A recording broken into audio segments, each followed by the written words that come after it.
Hi friends, welcome to Hari educational world. మనం previous వీడియోలో 6వ తరగతికి సంబంధించిన 5th లెసన్ వరకు చూసాం కదా. అదేవిధంగా దాని కంటిన్యూషన్లో భాగంగా 6వ లెసన్ నుండి చూద్దాం. 6వ లెసన్ వచ్చేసి పోతన బాల్యం. దీని యొక్క ఇతివృత్తం వచ్చేసి పిల్లల ఆసక్తులు, ప్రక్రియ, కావ్యం. దీని యొక్క ఉద్దేశం ఏంటంటే తిప్పన పోతన ఇద్దరు అన్నదమ్ములు, వీరి బాల్యం గురించి అదేవిధంగా పిల్లల యొక్క అభిరుచులను, ఆసక్తులను తెలియజేయడం ఈ పాఠ్యభాగం యొక్క ఉద్దేశం. ఏంటి పోతన బాల్యం అనే కావ్యం చెప్పుకోవడానికి గల ఉద్దేశం ఏంటంటే తిప్పన మరియు పోతన ఇద్దరు అన్నదమ్ములు, వీరి బాల్యం ఎలా జరిగిందో దాని గురించి, ప్లస్ అదేవిధంగా పిల్లల యొక్క అభిరుచులు మరియు ఆసక్తుల గురించి తెలియజేయడం ఈ పాఠ్యభాగం యొక్క ఉద్దేశం. ఇందులో పాఠ్యభాగం వివరాలు వచ్చేసి కావ్యం. ప్రక్రియ ఏంటిది? పోతన బాల్యం యొక్క ప్రక్రియ కావ్యం. కావ్యం అంటే ఏంటంటే కావ్యం అనగా వర్ణనతో కూడినది అని అర్థం. ఏంటిది? వర్ణనతో కూడినది అని అర్థం. నెక్స్ట్ వచ్చేసి ఈ పోతన బాల్యం యొక్క కావ్యం యొక్క కవి ఎవరంటే వానమామలై వరదాచార్యులు. ఎవరు? వానమామలై వరదాచార్యులు. కాలం 16/8/1912 నుంచి 30/10/1984 వరకు. ఓకే, ఇప్పటి వరకు 1984 వరకు. చూడండి, జన్మస్థలం వచ్చేసి వరంగల్ జిల్లాలోని మడికొండ గ్రామం. ఇక్కడ వరంగల్ జిల్లాలోని మడికొండ గ్రామం. ఇది ఏ విధంగా గుర్తుంటుందంటే మనం ప్రీవియస్ వీడియోలో ఇది వర్షం అనే పాఠ్యభాగంలో చూసాం కదా. వర్షభాగం పాఠంలో వర్షం ఎటువంటిది, వర్షం నీరు ఎటు వెళ్తుంది? పల్లానికి వెళ్తుంది. కాబట్టి పల్లా దుర్గయ్య అని చెప్పుకున్నాం. ఆ వర్షం నీరు పల్లా దుర్గయ్య, వర్షం నీరు ఎటువంటి పల్లానికి వెళ్తుంది. పల్లం నుండి ఎక్కడికి? ఆ పల్లం ఎక్కడి మడిలో ఉంది కాబట్టి అలా చెప్పుకున్నాం. వరద నీరు ఎక్కడికి వెళ్తే మడిలో. అదేవిధంగా వాన అంటే వర్షం అనుకోండి. వాన అంటే వర్షమే కదా. ఆ వాన ఎక్కడికి వెళ్తుంది? మడిలోకి వెళ్తే ఎక్కడికి? మడికొండ గ్రామం. ఇదే విధంగా గుర్తుంచుకోండి. జన్మస్థలాలు ఎక్కువగా అడుగుతున్నాడు రీసెంట్ టెట్ పేపర్లో. ఆల్మోస్ట్ అన్ని పేపర్లో ఎవరి ఒక జన్మస్థలాల గురించి అడగడం జరిగింది. నెక్స్ట్ వచ్చేసి ఇక్కడ ప్రస్తుతం అంటే ఈయన జన్మస్థలం వరంగల్ జిల్లాలోని మడికొండ గ్రామం అయినప్పటికీ ఇతను ఎక్కడ ఉంటున్నాడు అంటే మంచిర్యాల జిల్లాలోని చెన్నూరులో నివాసం ఉంటున్నాడు. ఇతని యొక్క బిరుదులు వచ్చేసి అభినవ పోతన, అభినవ కాళిదాసు, మధుర కవి, కవి చక్రవర్తి. ఏంటి? అభినవ పోతన, అభినవ కాళిదాసు, మధుర కవి, కవి చక్రవర్తి. ఇది కోడ్ రూపంలో ఎలా గుర్తుంచుకుందాం అంటే కోడ్ ఇది ఏంటంటే అభినయంతో పోతున్న అభిని చక్రవర్తి మధురంగా మామ అని పలకరించాడు. అంటే ఏంటంటే అభినయంతో పోతున్నట్టు. అభినయం అంటే అభినవ కాళిదాసు, పోతున్న అంటే పోతన వాళ్ళ మామల వరదాచారు. పోతన అంటే పోతుండ అన్నట్టు అర్థం. పోతన బాల్యం ఉంది కదా ఇక్కడ. పోతన బాల్యం, పోతన. అభినయ అంటే అభినయ అంటే ఏంటి? అభినవ పోతన అనొచ్చు, అభినవ కాళిదాసు. రెండు అభి ఉన్నాయి కదా. అభినవ పోతన, అభినవ కాళిదాసు. చక్రవర్తి అంటే మధుర చక్రవర్తి. చక్రవర్తి అంటే కవి చక్రవర్తి. మధురంగా అంటే మధుర కవి. ఏంటి? అభినవ అంటే అభినవ పోతన, అభి అంటే అభినవ కాళిదాసు, మధుర కవి అంటే మధురంగా అంటే మధుర కవి, కవి చక్రవర్తి. మామ అంటే వానమామలై వరదాచారు. ఇలా గుర్తుంచుకోండి. నెక్స్ట్ వచ్చేసి రచనలు వచ్చేసి ఏంటి మరి? పోతన చరిత్రము, మణిమాల, సూక్తి వైజయంతి, జయధ్వజం, వ్యాసవాణి, కూలిపోయే కొమ్మ, రైతు బిడ్డ అనేది ఏంటిది? బుర్ర కథల సంపుటి. ఏమేమి రచనలు? పోతన చరిత్రము, మణిమాల, సూక్తి వైజయంతి, జయధ్వజం, వ్యాసవాణి, కూలిపోయే కొమ్మ, రైతు బిడ్డ. చూడండి, ఈ రచనలు కూడా ఏ విధంగా కోడ్ రూపంలో చూద్దామంటే గుర్తుంచుకోవడం అంటే రైతు బిడ్డ వాని కోసం మాలేసుకొని వానలో జయధ్వజం ఎత్తుకొని సూక్తులు చెప్తూ చెట్టు కొమ్మ కింద కూర్చొని చరిత్రలో నిలిచాడు. అంటే ఏం చేశాడంటే రైతు బిడ్డ అనే ఒక వ్యక్తి ఏం చేసిందంటే వాని కోసం, తన లవర్ అనుకోండి, తన లవర్ పేరు వాన అనుకోండి, ఆ వాని కోసం ఏం చేసిందంటే మాలేసుకున్నాడు. మెడలో మాలేసుకొని వానలో ఏం చేసిండే? వానలో జయధ్వజం అంటే ఒక జెండా పట్టుకొని జయధ్వజం పట్టుకొని ఎత్తుకొని ఏం చేశాడంటే సూక్తులు చెప్తూ ఏం చేశాడంటే ఒక చెట్టు కింద మీద కూర్చొని చరిత్రలో నిలిచాడు. అంటే రైతు బిడ్డ వాని కోసం మాలేసుకొని వానలో జయధ్వజం ఎత్తుకొని సూక్తులు చెప్పుకుంటూ ఒక చెట్టు కొమ్మ కింద కూర్చొని చరిత్రలో నిలిచాడు. చూడండి, రైతు బిడ్డ అంటే ఏంటిది? రైతు బిడ్డ అంటే ఏంటిది? రైతు బిడ్డ. నెక్స్ట్ వచ్చేసి వాణి కోసం అంటే వ్యాసవాణి అని అర్థం. ఏంటిది? మాల వేసుకుని అంటే మణిమాల. వానలో జయధ్వజం అంటే జయధ్వజం ఎత్తుకొని, సూక్తులు అంటే సూక్తి వైజయంతి. నెక్స్ట్ వచ్చేసి చెప్తూ చెట్టు కొమ్మ అంటే కూలిపోయే కొమ్మ. కూర్చొని చరిత్రలు అంటే ఇదేంటిది? పోతన చరిత్రం. చరిత్ర అంటే పోతన చరిత్రం, ఇలా గుర్తుంచుకోండి, చూసుకోండి. నెక్స్ట్ వచ్చేసి పురస్కారాలు వచ్చేసి ఆంధ్రప్రదేశ్ సాహిత్య అకాడమీ పురస్కారం, వారణాసి వారి విద్యా వాచస్పతి అనే పురస్కారం లభించింది. ఆంధ్రప్రదేశ్ సాహిత్య అకాడమీ పురస్కారం, అదేవిధంగా వారణాసి వారి విద్యా వాచస్పతి 2 పురస్కారాలు లభించాయి. నెక్స్ట్ వచ్చేసి ప్రస్తుత పాఠ్యభాగం అనేది పోతన చరిత్రం అనే మహాకావ్యంలోని ప్రథమాశ్వాసం నుండి తీసుకోబడింది. ఇది కూడా అడగచ్చు, ఇంపార్టెంట్. ఏ శ్వాసం నుండి తీసుకోబడిన ప్రథమాన, ద్వితీయన, తృతీయన అడగవచ్చు. శ్వాసం అశ్వాసం 2 వేరు చూడండి. ప్రస్తుత పాఠ్యభాగం పోతన చరిత్రం అనే మహాకావ్యంలోని ప్రథమాశ్వాసం నుండి తీసుకోబడింది. నెక్స్ట్ లెసన్ వచ్చేసి ఉడత సాయం, 7వ లెసన్ ఉడత సాయం. దీని యొక్క ఇతివృత్తం, సహకారం, ప్రక్రియ, ద్విపద. ఇక్కడ చూడండి, పోతన బాల్యం అనేది ఇతివృత్తం కావ్యం ఎలా గుర్తుంచుంటే, పోతన బాల్యం అంటే పిల్లల ఆసక్తులు, కావ్య. పిల్లెవరు? కావ్య. ఇక్కడ ఎవరి కోసం? రైతు బిడ్డ వాణి కోసం, అంటే ఆ వాణి అంటే ఎవరు? వాణి అంటే వానికి మరొక పేరు కావ్య అనుకోండి, అర్థమైందా? కావ్యం వానికి మరొక పేరు కావ్య. ఓకే. నెక్స్ట్ వచ్చేసి ఉడత సాయం, ఇతివృత్తం, సహకారం, ప్రక్రియ, ద్విపద. ఉద్దేశం: నలుడు నిర్మాణ కార్యక్రమంలో దిట్ట, వారధి కట్టడంలో ఉడత ఎలా సహాయం చేసిందో చెప్పడం, ద్విపదను పిల్లలకు పరిచయం చేయడం, ప్రాచీన సాహిత్యం పట్ల అభిరుచిని కల్పించడం, అడగకుండానే ఇతరులకు సహాయం చేయడం. అంటే ఈ ఉడత సాయం యొక్క ఉద్దేశం ఏంటంటే, దీని యొక్క ఉద్దేశం వచ్చేసి నలుడు నిర్మాణ కార్యక్రమం దిట్ట అని, అదేవిధంగా వారధి కట్టడంలో ఉడత ఎలా సహాయం చేసింది, ఉడత యొక్క గొప్పదనాన్ని, అదేవిధంగా ప్రాచీన సాహిత్యం యొక్క అభిరుచిని, అడగకుండా ఇతరులకు సహాయం చేయడం, ఈ యొక్క ఉద్దేశం. వీటిని ఉద్దేశించి ఈ ఉడత సాయం చెప్పడం జరిగింది. నెక్స్ట్ వచ్చేసి పాఠ్యభాగ వివరాలు. ద్విపదలో 2 పాదాలు ఉంటాయి. ద్విపదలో ఎన్ని పాదాలు ఉంటాయి? 2 పాదాలు ఉంటాయి. ఇది పాడుకోవడానికి అనువుగా ఉంటుంది. ఏంటిది? ద్విపద అనేది పాడుకోవడానికి అనువుగా ఉంటుంది. ఈ పాఠం వచ్చేసి రంగనాథ రామాయణంలోని యుద్ధకాండలోని ప్రస్తుత పాఠ్యం ఉడత సాయం అనేది పాఠ్యం ఎందులోనే ఉందంటే రంగనాథ రామాయణంలోని యుద్ధకాండలోని. మరి కవి ఎవరు? గోనబుద్ధారెడ్డి. ఇది కూడా గొట్లా గుర్తుందంటే ఉడత సాయం అంటే ఇతివృత్తం, సహకారం, ద్విపద 2 సార్లు. ఇదిగో సహకారం, ఇంకోటి ఏంటిది? సహకారం, సాయం 2 సార్లు వచ్చింది కదా, ద్విపద అని అర్థం. ఉడత సాయం, సహకారం 2 సార్లు వచ్చింది కదా, ద్విపద అంటే 2 సార్లు వచ్చింది ద్విపద, ఇట్లా గుర్తుంచుకోండి. నెక్స్ట్ వచ్చేసి కవి ఎవరు? గోనబుద్ధారెడ్డి. 8వ శతాబ్దం, 13వ శతాబ్దం. మళ్ళీ ఇంకో విషయం ఏంటంటే, ఇది ఎట్లా గుర్తుండే, కవి పేరు ఎట్లా గుర్తుండే? గోనబుద్ధారెడ్డి. ఉడత సాయం అంటే బుద్ధున్నోడే సాయం చేస్తాడు, అంటే బుద్ధిమంతులే సాయం చేస్తారు. ఓకే, ఇట్లా గుర్తుంచుకోండి కవి పేరున్న లెసన్ పాఠ్యాంశం పేరు. నెక్స్ట్ వచ్చేసి కాకతీయుల సామంతరాజు. ఎవరు? గోనబుద్ధారెడ్డి. ఎవరు? కాకతీయుల సామంతరాజు గోనబుద్ధారెడ్డి. అయితే వర్ధమానపురం అంటే ఈ వర్ధమానపురం ప్రస్తుతం ఏమంటారు అంటే నంది వడ్డేమాన. అంటే ఇది ఎక్కడ ఉందంటే నాగర్ కర్నూలులో ఉంది. ఇక్కడ వర్ధమానపురాన్ని ఏమంటారు? నంది వడ్డేమాన అంటారు. అయితే రాజధానిగా పాలించాడు ఎవరు? గోనబుద్ధారెడ్డి వర్ధమానపురాన్ని రాజధానిగా పాలించాడు. రచనలు వచ్చేసి ఏంటిది? మరి రంగనాథ రామాయణం యుద్ధకాండ వరకు రాశారు. ఎక్కడి వరకు? యుద్ధకాండ వరకు రాశారు. మరి మిగతాది ఎవరు రాశారు? ఇతని కుమారులు అయినటువంటిది 2 కొడుకులు ఉంటారు. ఎవరు? కచభూపతి, విఠలనాథుడు పూర్తి చేశాడు. ఏమంటారు? రంగనాథ రామాయణం యుద్ధకాండ వరకు రాస్తే ఇతని యొక్క కుమారులు ఎవరు? కచభూపతి, విఠలనాథుడు అనేది 2 కలిసి పూర్తి చేశాడు. నెక్స్ట్ వచ్చేసి చెరువు. ఏంటిది? 8వ లెసన్ వచ్చేసి చెరువు ఇతివృత్తం ఏంటిది? సంస్కృతి, పర్యావరణం. ఏంటి? సంస్కృతి, పర్యావరణం. ప్రక్రియ, స్వాగతం అంటే తన గురించి తాను చెప్పుకోవడం. ఉద్దేశం: ఈ చెరువు లెసన్ చెప్పుకోవడం గల ఉద్దేశం ఏంటంటే, చెరువులను సంరక్షిస్తే అవి మనల్ని రక్షిస్తాయి. తెలుగు భాషా సౌందర్యాన్ని పెంపొందించే జాతీయాలు సామెతల గురించి తెలియజేయడం. ఈ పాఠ్యభాగం యొక్క ఉద్దేశం ఏంటంటే జాతీయాల సామెతల గురించి తెలియజేయడం ఈ పాఠ్యభాగం యొక్క ఉద్దేశం. దీని యొక్క వివరాలు వచ్చేసి స్వాగతం అంటే ఏంటి? మరి ఎవరికి వారే తమకు సంబంధించిన విషయాలను తమలో తాము అనుకోవడం లేదా ఎదుటివారికి తెలిసేటట్లుగా చెప్పుకోవడమే స్వాగతం. ఏంటిది? తమలో తాము అనుకోవడం లేదా ఎదుటివారికి చెప్పుకోవడం అనేదే స్వాగతం.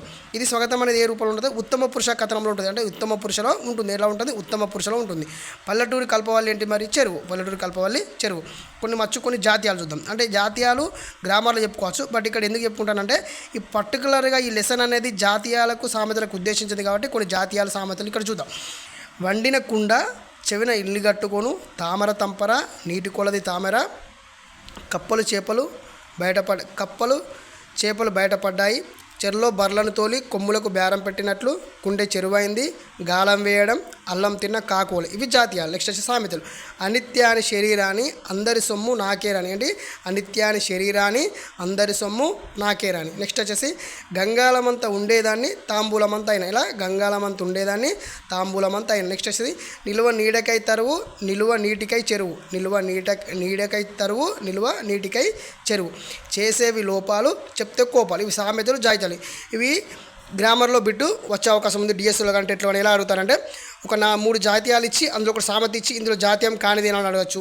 లేకపోతే 3 సామెతలు ఇచ్చి ఒకటి జాతీయం ఇచ్చి ఇందులో సామెత కానిది అని అడగచ్చు. లేకుంటే సామెతలు జాతీయాలు ఇచ్చి ఏ రైటు బి 2 జాతీయాలు ఇచ్చి 2 సామెతలు ఇచ్చి ఏ బి 2 సామెతలు ఇట్లా కూడా ఇవ్వచ్చు. చూసుకోండి.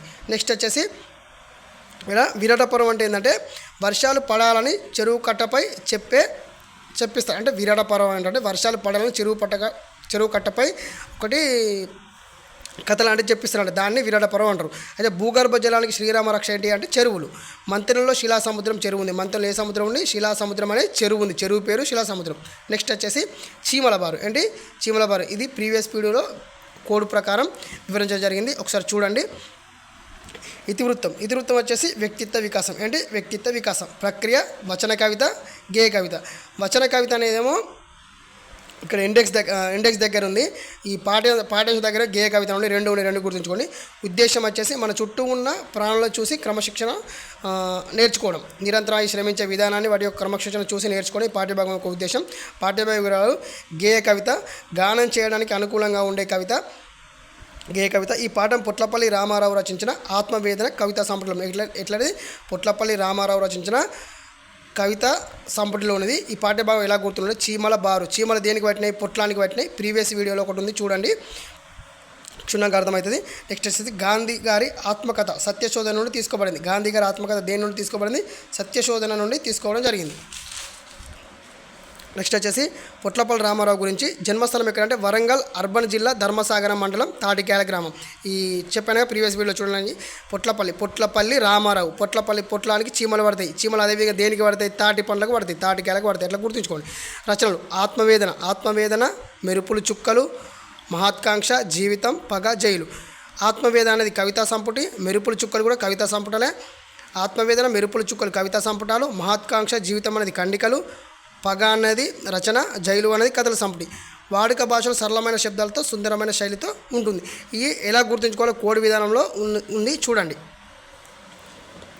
బాలనాగమ్మ లెసన్ వచ్చేసి ఇతివృత్తం సాహసం. ఏంటి? ఇతివృత్తం సాహసం ప్రక్రియ. జానపద కథ.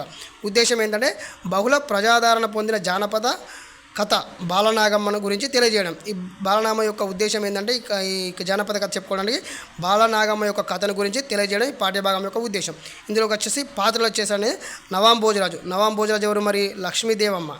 చక్రపట్నం రాజ్యం. అక్కడ రాజ్యం పేరు ఏంటిది? చక్రపట్నం. ఈ నవాం భోజరాజు ఎవరు? ఇలా యొక్క భార్య లక్ష్మీదేవమ్మ. మాణిక్యాలదేవి అనదేవి. అంటే నవాం భోజరాజు యొక్క భార్యలు ఎవరు? లక్ష్మీదేవమ్మ, మాణిక్యాలదేవి. పానుగంటి రాజైన వద్దిరాజు యొక్క భార్య ఎవరు? లక్ష్మీదేవమ్మ సోదరుడు. ఎవరు? పానుగంటి రాజైన వద్దిరాజు, లక్ష్మీదేవమ్మ సోదరుడు. సూర్యవద్దిరాజు యొక్క భార్య సూర్యనాగమ్మ. వద్దిరాజు యొక్క భార్య చంద్రనాగమ్మ. శరభవద్దిరాజు యొక్క భార్య ఉత్తరకన్య. పాపవద్దిరాజు యొక్క భార్య దక్షిణ కన్య. కామవద్దిరాజు యొక్క భార్య పగడాల సంగమ్మ.